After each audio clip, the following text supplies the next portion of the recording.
My fate with Neil is still a bit unclear since that day. He never came right out with it that he wants to continue seeing me. All he did was kiss me, which I guess sort of let me know that Neil at least has some feelings for me. But what those feelings are, I don't know. Even my own feelings are an enigma to me. All I know is I long to see him again and run my fingers through his black hair and press my lips against his. He's become like a drug to me, something I cannot get enough of. For several days I hear nothing. Everything is still unclear and up in the air. A week passes and I finally decide to pull the trigger and text Neil first. I fiddle around with my phone instead of texting Neil, asking if going to dinner with his parents has paid off and if he has to work less. It takes 8 hours before I get a reply. No, that's all it says. I feel a bit cheated out of the answer. I went through that entire ordeal and Neil's office hours weren't even cut down. In the end, putting up that whole charade in front of his parents didn't even matter. Thinking about it irritates me. All that for nothing. I haven't heard anything for Angela either. I'm not sure how to initiate contact with her since we didn't even really leave each other on good terms. I'm so mad about her using me like that. Maybe I could simply swing by and see if she's there to talk things through.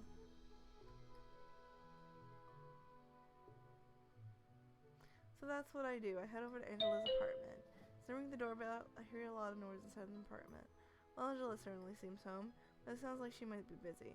Perhaps I called before coming over. The door opens and Angela's face pops up. She looks confused. Her hair is disheveled. Jay, she says, as I went to the smell of alcohol coming from her mouth. What are you doing here? Okay, Angela definitely seems to be drunk at 1 p.m. Came over to talk, I say. Now I feel a bit hesitant. Maybe I should come back some other time. Angela suddenly grabs me by the wrist and pulls me inside the apartment. For being drunk, she sure has a lot of strength. I stumble inside. The place looks like a mess. The once impeccable apartment now has magazines lying on every piece of furniture. Chairs not pushed under the table. Vases lying down on the floor. What happened here? I asked in shock. Did someone break in? I have a bit of a creative block, Angela hiccups. So that's why I need to get a little chaotic with my environment. She has a glass of wine in her hands and lifts us up. This is a great choice of poison to get my creative juices running again. I grab the glass from her hands. I think that's enough, Angela. I can't bear to see Angela like this, completely wasted in her own home. Angela gives me an undignified look. She wobbles a bit on her feet. I wasn't finished with that, she protests weakly. I'll come back after some other time, okay? How about you go rest? I'll try to persuade her. She looks really drunk. More often do I encounter Angela drunk like this. It's getting worse. But how do you even get someone to realize they need to stop drinking so much? Suddenly, Angela is pulling me by the wrist down on the couch with her. There's no need to leave, darling. Stay, have a drink. I'll pass. I keep the glass of wine away from her and try to stand up from the couch. It's such a rush to leave. Have I done something wrong? Whines Angela. I bite my lip to prevent myself from saying yes. Yes, you did. We could talk tomorrow or something when you're sober and actually have an adult discussion. Are you saying I'm not an adult? Angela snaps at me. Just because I'm drunk out of my mind doesn't mean I'm not an adult. That's not what I'm saying, Angela. I sigh. There's plenty of things I want to say, just not now. Angela crosses her arms and looks away from me. Go ahead. Say it. I know you want to tell me all about how irresponsible I am. How I set you up to meet Neil's parents. She looks at me again. This time, her eyes are tearing up. I know you want to say I make horrible and childish decisions, that I don't care about what other people might want or not. But I do care, she yells. I care so much that I don't know what to do when someone I love is in pain. I can't make the pain go away with a simple wish. I can only do so much. I look at her, sympathetic to her rant. In her own way, Angela is trying to look out for Neil. She's just not very elegant about it. Trying to create shortcuts to fix a problem that is much more complex than it seems. What am I supposed to do? I see him growing more miserable with each day, wasting his youth on a stiffy old hospital. I can't bear it. Is that why you're drinking here in the afternoon, I ask her? Do you feel guilty about your actions?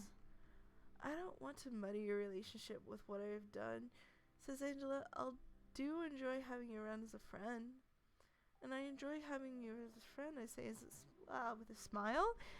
But this still isn't the best time to talk about this. Why don't you rest up? Take a nap. I finally get up from the couch. Angela tries once more to keep me down by grabbing my wrists, except this time her coordination is even more imbalanced, so she misses completely and grabs nothing but air. Her entire body topples forwards with her momentum until I can't do anything but watch in horror as her hand lands right on the edge of the coffee table. Angela! Angela lies unconscious on the floor in a small pool of blood. To the hospital. Things are hectic, unpredictable, and chaotic. I find myself simply staring at the closed door of the room that Angela's staying in. The hospital had to admit for her night and monitor any changes in the behavior to see if her concussion has gotten any worse. Damn it! I'm fiddling with my thumb, sitting on a bench in the hallway looking as people pass me by. Neil is in the room with Angela. He arrived about 15 minutes ago and still hasn't come out. I'm still shaken up from everything, seeing Angela on the floor like that was really pretty terrifying. Oh my gosh. I panic but manage to call their emergency number as well as notify Neil. He came as soon as she was admitted, luckily already being at the hospital.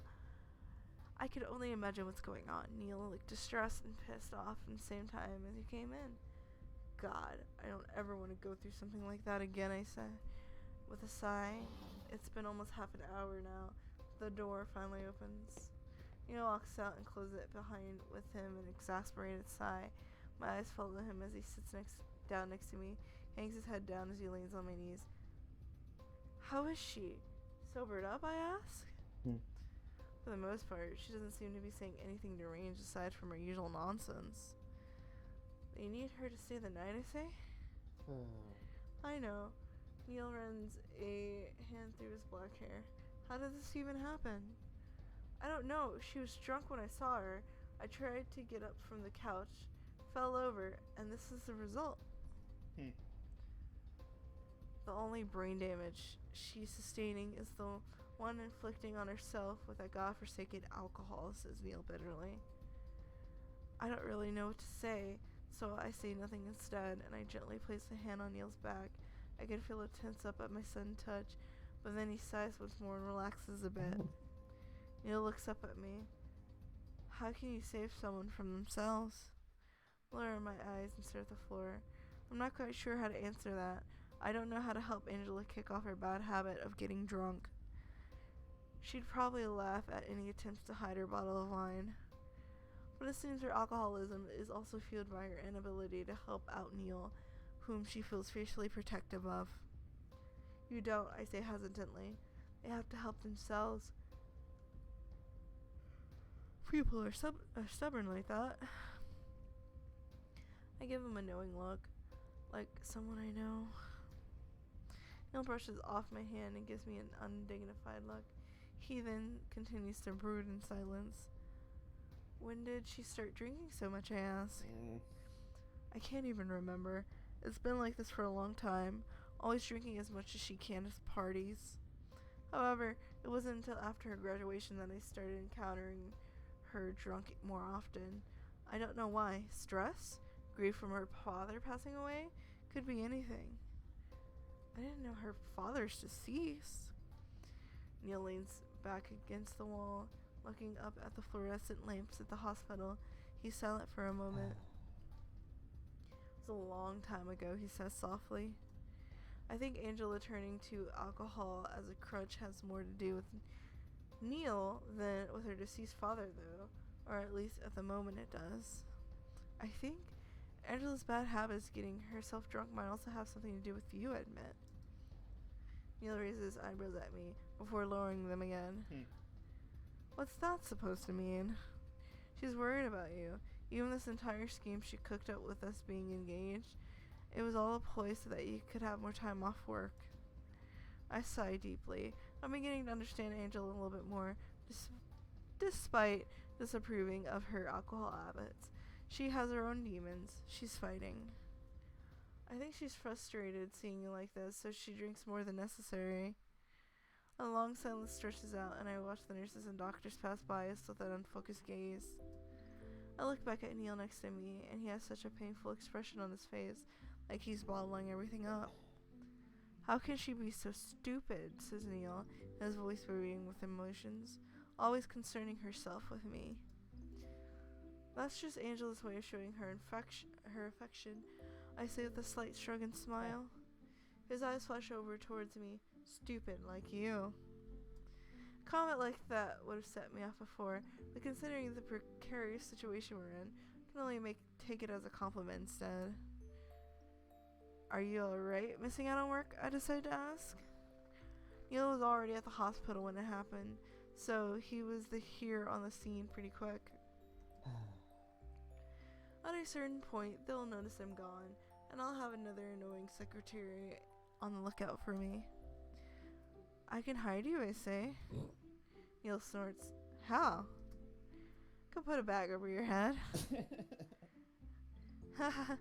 A short burst of laughter comes out of Neil, then he folds his arms and shakes his head at me. There's a slight smile on his lips, and this makes me happy I got him to relax a bit. I think they would notice such an obvious sham. Happy that he's at least entertaining my joke, I scoot a bit closer to him. I could print out someone else's photo and stick it on the bag so no one can recognize you. You'll fool them all pretending to be someone else. It'd be a nice change of pace to not be myself, says Neil in a softer voice. Realizing what he said, he quickly scrambles to correct himself. I mean, clearly, I live a magnificent life, but I wouldn't mind being able to dodge those secretaries. Relax, Your Majesty. I know you meant to say you could escape your responsibilities. Even I do sometimes. What kind of responsibilities would you even have? Having to count the number of customers that enter your store? A whole 4? So much stress, he mocks. I glare at him. I get way more than 4 customers a day, I say defensively. Angela doesn't count, he points out. She's a legit customer. So you're agreeing that you only get 4 customers a day? Wait, no I'm not. Don't twist my words around. If you're only getting 4 customers a day, then how should you market yourself better? Then you should market yourself better. Spend some money on advertising, make seasonal clothing, give discounts to returning customers. For God's sake, get a business card already. You don't even have a website. Own a website. I can feel my cheeks starting to blush. Neil's right. Haven't done most of those things. With Sarah, I've done a few photo shoots and handed the pictures out as flyers, but that's all the advertising I've done. I've kept putting it off to making my own website. That eventually I was simply making excuses on procrastinating. But the pride inside me refuses to admit Neil's right, so I turn my head away from him and hide my embarrassment. How do you even know I don't even have a website, I mutter. Obviously, I had to find out who exactly was making my blazer. I checked every single combination of words I could think of, but got no hits on any search engine. The most I could find was your company listed in the local business registry. Nothing else. No social media or pictures of you. What are you doing looking for pictures of me online? I'll be nice. I'm trying to bang, okay? You're right. I really should get a website, at least I admit. Neil firmly nods his head. Having an online presence is a must these days. To not even have a website means you like a relic in the business world. Considering the cell phone you used to use, I guess the description isn't too far off for you. I bite my lip. I don't really want to be compared to a relic like some dusty old chandelier. Well, what about you? Do you have an online presence? Of course I have. I live in the modern age. Not amused by Neil's condescending attitude, I whip out my cell phone. Neil looks at it with curious eyes, and before he can protest, I'm typing his name in the search engine. What are you doing? Neil asks, his eyes following my fingers as I type. When I search for Neil Forrester, a bunch of articles and images pop up. I scan a few headlines, mostly about him being in line, the next CEO, rich young millionaires, etc., and pictures of him in business meetings. Don't just look me up online, he suddenly protests. and tries to reach for my cell phone. Hey, you did it too. It's only fair I search for you as well. I keep the cell phone just out of his reach and look through the images. It's not fair at all. You have no pictures online. I have way too many. I grin at him. I lean against his shoulder and hold the cell phone straight in front of me and Neil, the camera facing us. Smile, I say. Is this the next picture? Am I halfway done through this story? Oh my god. Huh? Hell yeah. Oh, look at that eye though. Okay, this one isn't a good one, but I'll use it as a thumbnail. Woo. Okay.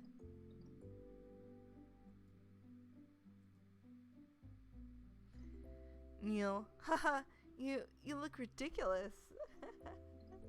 Why did he close one of his eyes? Is what I'm wondering. Okay, I start laughing uncontrollably. Neil is making a super funny expression in this picture. His eyes half open, his mouth pulled into this weird snarl. It's too funny. Then don't suddenly take pictures of me, he growls at me. Delete that. I mean, what in the world is going on with your eye there? Does it always do that? Delete it now. No, wait. Let's take more then. Oh, jeez. So we get all these pictures? Okay, are we at the end of the story? Oh my gosh. I look at the result. This time Neil isn't blinking. No, the picture captured his shy expression instead. He looks uncomfortable and slightly embarrassed. I'm definitely keeping both of these pictures. You had your fun. Now delete them. I quickly uploaded to my social media. That's wrong. That's a little bit wrong. Tag him. Did you just upload that picture? Here, you said you couldn't find any pictures of me online, and now there's at least one. And secretly, I also did it because I sort of wanted a picture of us together. Why do I have to be in there too? He says in an irritated tone. And why that one? Because, I start, it's fun teasing you. Neil frowns at me, probably surprised I even admitted to such a thing. I simply shrug at him with a smile. He looks away with a cough. Didn't know you could have fun around me, he murmurs. I'm just about to reply to that until a man comes walking up to him, seemingly on the lookout for Neil. Neil, he yells. Neil is suddenly up on his feet, his eyes wide and his back straight. Father, he says with an uncharacteristic stutter. No, oh no, it's Neil's father. I feel awkward in this presence. Does he know I'm not really Neil's fiancé? Why did you skip out on the meeting with Harrison? He's been angry and complaining non-stop. You better explain to me, boy. The way Marcus talks to Neil is like he's dealing with a 4-year-old that misbehaved and needs to be reprimanded. Frankly, I'm a bit shocked at the way he's treating Neil. He's completely ignoring my presence as well, like I'm not even worthy of his time. I guess I didn't need to worry about whether or not he knew I was faking with Neil. Neil hangs his head down and seems to be unable to look at his father in the eye. Angela, the troublemaker again? How many times are you going to use her as an excuse? You need to owe up to your responsibilities, Neil. You'll never fit in for this kind of work otherwise. I frown at Marcus. Angela's in the room right in front of him.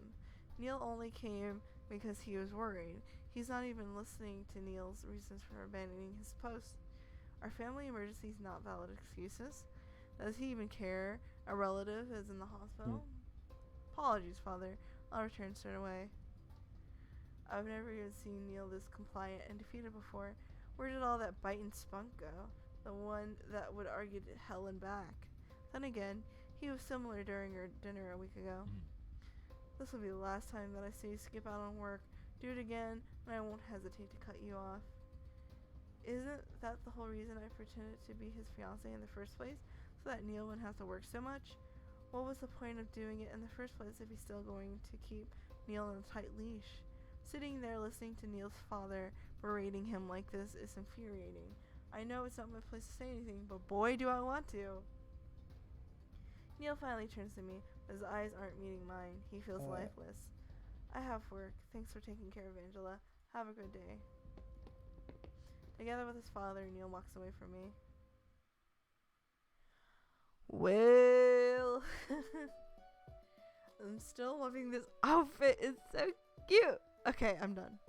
I'm done for tonight.